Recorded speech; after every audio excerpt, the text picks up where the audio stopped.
Сәлем достар, қалайсыздар? Каналға қош келдіңіздер. Қазір мен мерген жұлдыз белгісіне 2026 жылға тары болжам жасаймын.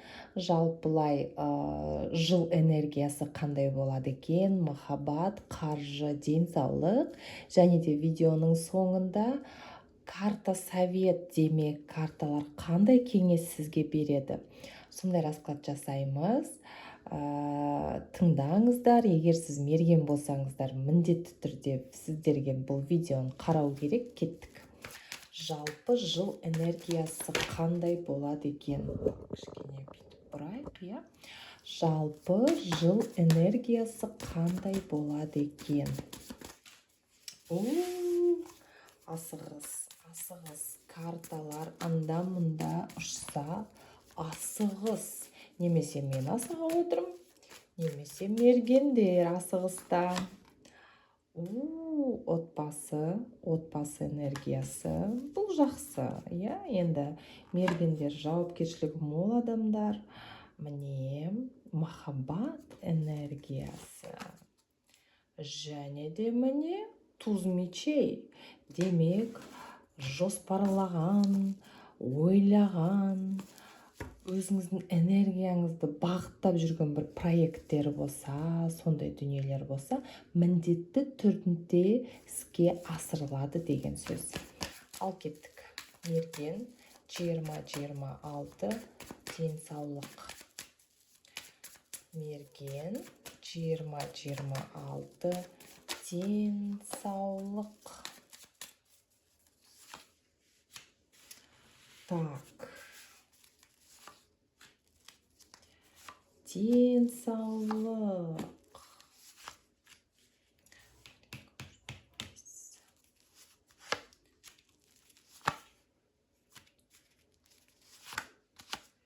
Ал кеттік мергендер.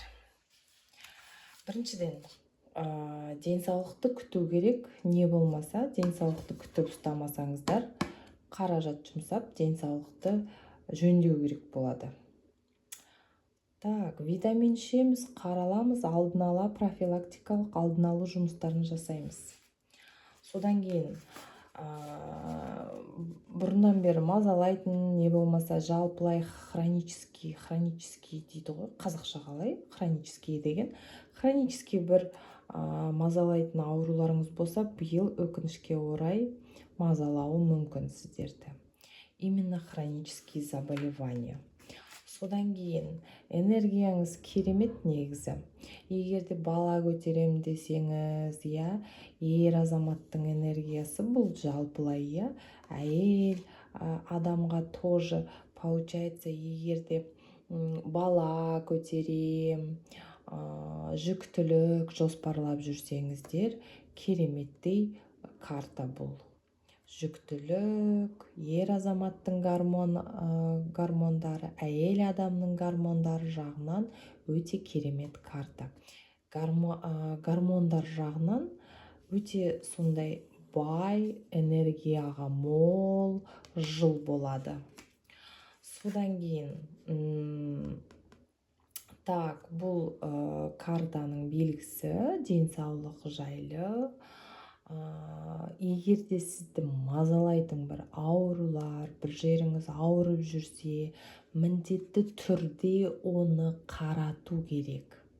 Не болмаса, білесіздер ғой, енді уақытылы қаралмасақ, содан кейін оның зардабын шегеміз, Сол себепті уақытылы қаралу керек, достар.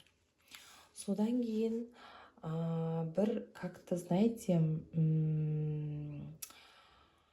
сомнениялар болуы мүмкін. Бір түсініксіз психологиялық тұрғыдан жалпылай, денсаулыққа расклад жасайсың ғой, сонда адамның психологиялық тұрғыдан саулығы да түседі негізі. Сол себепті қараңыз, сіз бірдемен ұзағымен ойлап жүрсеңіз, сол кішкене сәл сомнениялар болуы мүмкін. Бір болады ғой, екі ойлық, бір кішкене өзіңді жертва сезінетін бір кезеңдер болуы мүмкін.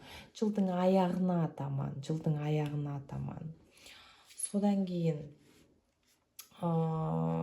жүрек мазалауы мүмкін. Содан кейін өз қолымызды өзіміз байламаймыз. Бір проблема бар ма, сразу барамыз да шешеміз.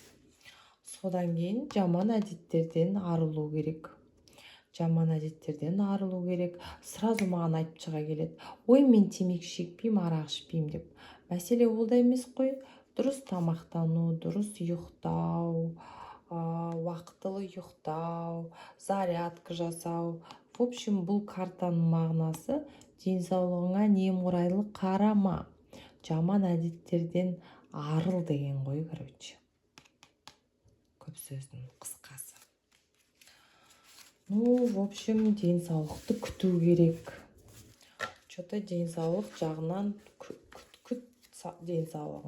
денсаулығыңды. Жаман нәрсенің бәрінен арыл деп тұр, карталар. Ары қарай кеттік. Мерген 2026 финансылық тұрғыдан қалай болады екен? Мерген 2026 финансы. Кеттік.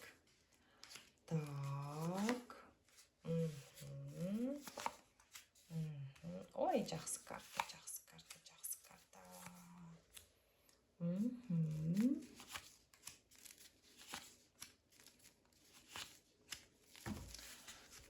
Мергендер.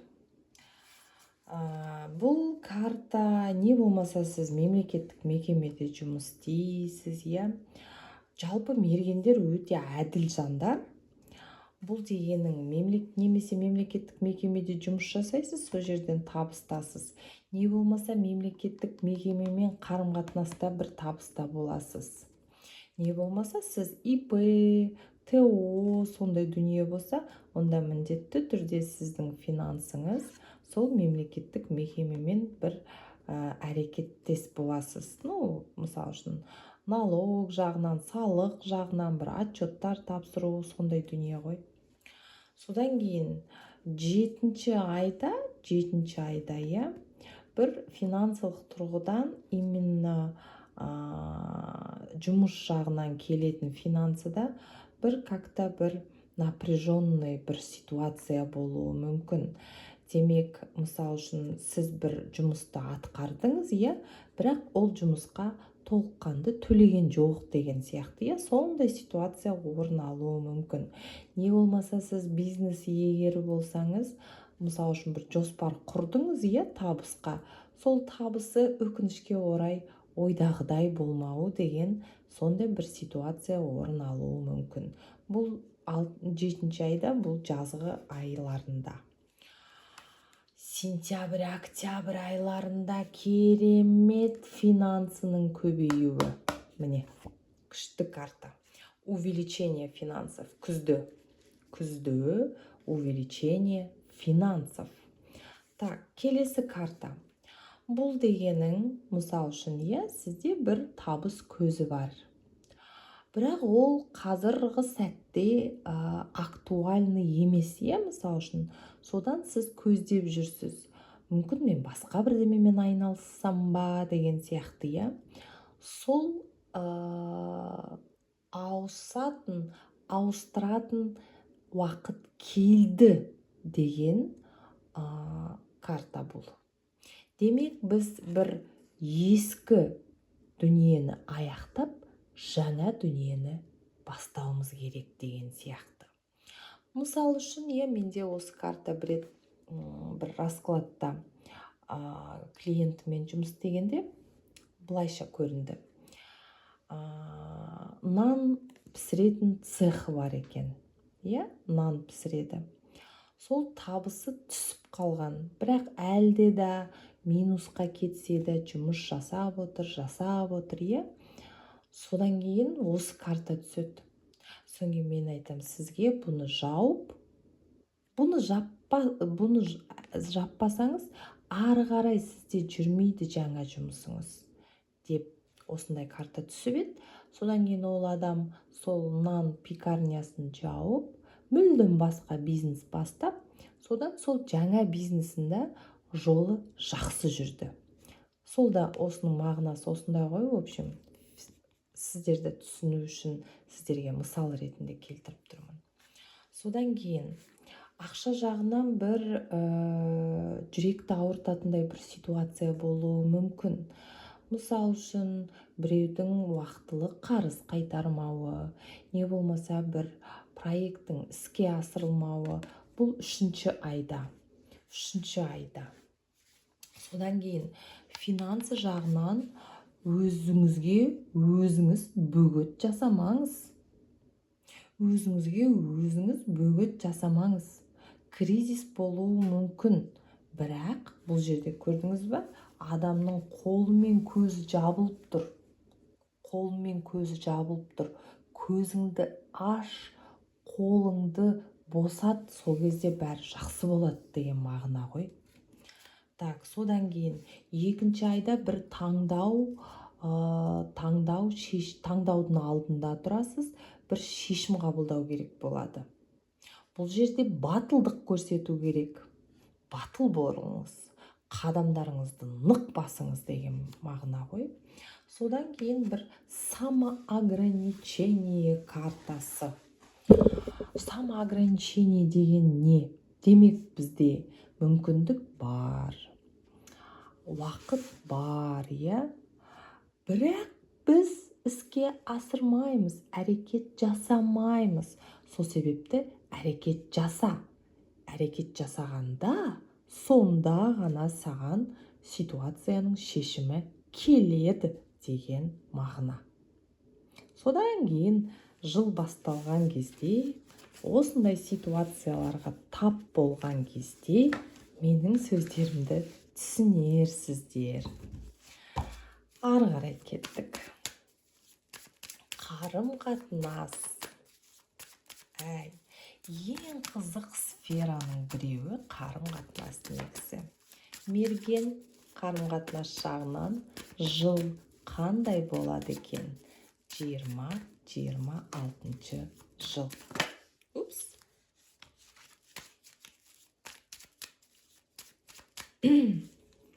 Қарым-қатынас. Мергендер қарым-қатынаста строгий жандар,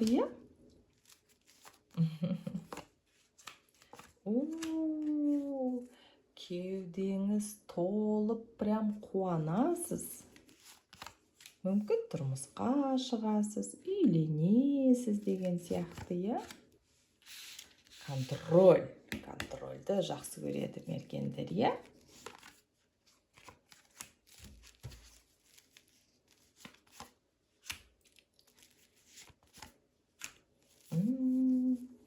Так, кеттік. Мергендер жалпылай өздері строгий адамдар. Сол себепті бір статус керек, нақтылық керек мергендерге. Демек, сіз мысал үшін жұп боп кездесіп жүрсеңіз, жігітпен, не болмаса бір қызбен, кездесіп жүрсеңіз, бірақ сіздердің қарым-қатынастарыңызда әзірше заңды неке жоқ болса, онда заңды неке болуы мүмкін, Міне. Содан кейін прям кеудеңіз толатындай бір қуанышты күйде боласыз. Жақсы карта. Күшті карта. Содан кейін өкінішке орай бір жылап алатындай ситуация орын алуы мүмкін. Дұрыс емес шешім қабылдау, өкпелеу, енді ондай қарым-қатынастарда болып тұрады өкінішке орай, бұл күз айында. Содан кейін жалпылай қарым-қатынасыңызда сыйластық бар, содан кейін сәттілік бар, бір стабильность бар десе болады. Содан кейін қарым-қатынастарыңызда бір контроль болуы мүмкін. Контроль. Не болмаса, сіз мысал үшін отбасы болсаңыздар, онда демек екеулеріңіз бірге қаржы жағынан, материалдық құндылықтар дейді ғой, үй, квартира, сондай дүниелерді көбейтесіз деген сөз. Көбейту бұл. Контроль және де көбейту. Содан кейін шешім қабылдайтын бір ойнамалы ситуация болуы мүмкін. Мысалы үшін, бірде жақсы, бірде жаман, бірде жақсы, бірде жаман. Бір ойнамалы ситуация орын алуы мүмкін. Бұл эмоция жағынан да, мысалы үшін, консультацияда мен жиі айтамын, міне мысалы үшін, бірде жақсы болып қалады қарым-қатынастарыңыз, бірде онша емес деген сияқты, Енді бұл көп жыл тұрған жұптар үшін бұл қалыпты жағдай, негізі. Үнемі бәрі жақсы болмайды ғой. Не болмаса, үнемі бәрі жаман болмайды, Содан кейін 9-шы айда прям гармония, демалу, қанағат, молшылық, береке деген керемет карта түсіп тұр. Ары қарай кеттік. Бұрыннан бері ойлап жүрген, қалап жүрген, армандап жүрген дүниеңіз іске асырылады. Эмоция жағынан, қарым-қатынас жағынан. Мысалы үшін, сіз тұрмыста баяғыдан бері болсаңыз, бірақ әттеген-ай осылай болса ғой деген ойыңыз болса, сол іске асырылады. Не болмаса, тұрмысқа биыл шықсам ғой деген переживанияңыз болса, биыл тұрмысқа шығасыз деген мағына.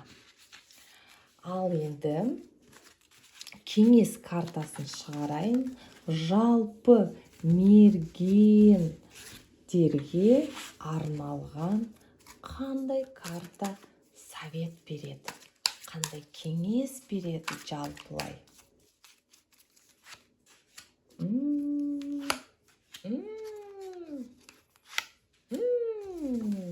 Так.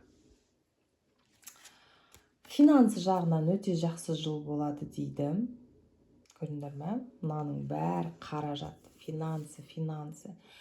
Берекелі, міне көрдіңіз бе? Отбасыңызға жетіп отыр. Міне балалар, бәрі міне молшылық, берекелік картасы.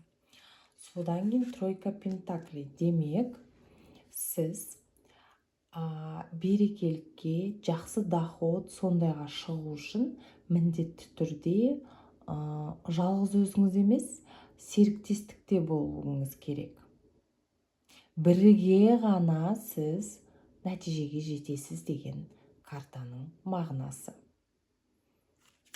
Содан кейін міне двойка чаш, міндетті түрде батылдық керек, жауапкершілік керек, және де қадамды нық басу керек. Уверенность в себе дейді ғой. Өз-өзіңізге сенімді болыңыз. Қадамыңызды нық басыңыз. Эмоцияңызды білдіре біліңіз. Ештеңені жасырмаңыз. Сонда алдыға ұмтыласыз, дамисыз, байисыз. Сонда ғана алдыңыз жүреді дейді. Содан кейін міне міндетті түрде баланс, гармония болу керек. Өзіңіздің қалай ерігіңіз жоқ, желанияңыз жоқ болса жасамаңыз. Желанияңыз болу керек сіздің. Сонда іске асырылады, бәрі жақсы болады. Так, каналға подписаться басып қойыңыздар, лайк басып қойыңыздар. Содан кейін келесі кімге жазайын, жаза қойыңыздар, комментарийге.